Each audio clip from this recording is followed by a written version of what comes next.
Star জলসায় চিরসখা সিরিয়ালে আসতে চলেছে এক বড়সড় টুইস্ট।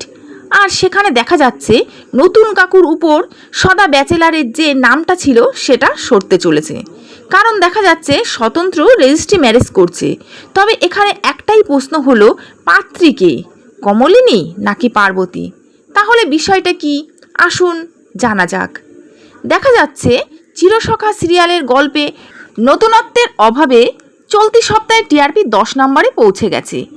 তাই এই সমস্ত কারণের জন্যই খুব চটজলদি আসতে চলেছে বড়সড় এক টুইস্ট। এই সিরিয়ালের প্রোমোতে তা বোঝা যাচ্ছে। সেখানে দেখা যাচ্ছে আয়নার সামনে দাঁড়িয়ে কোণে সাজে রয়েছে পার্বতী।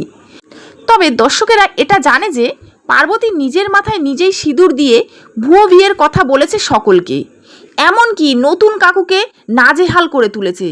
তবে স্বতন্ত্র যে ভুয়ো বিয়ে করেছে তা পরিবারের সকলকে, এমনকি কমলিনীকেও জানিয়ে দিয়েছে। এরপরেই এলো নতুন এক চমক। আর হঠাৎই দেখা যাচ্ছে যে স্বতন্ত্র রেজিস্ট্রি ম্যারেজ করছে। তবে স্বতন্ত্রের সঙ্গে বিয়েটা কার হচ্ছে, এটা নিয়েই দর্শকের মধ্যে এখন চলছে নানা ধরনের মতামত। আসুন তবে জানা যাক দর্শকেরা কি বলছে। তারা তো রেগে আগুন হয়ে গেছে।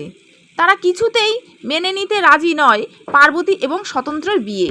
একজন বলেছে এরকম করলে এই সিরিয়াল আর দেখব না। আরেকজন আবার বলল, আমার মনে হচ্ছে বিয়েটা কমলিনীর সঙ্গেই হচ্ছে।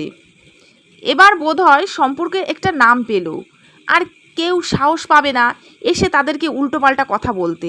প্রসঙ্গত গত বৃহস্পতিবার আসা টিআরপির রেটিংয়ে দেখা যাচ্ছে জোয়ার ভাটার চক্করে বেশ চাপে আছে চিরসখা।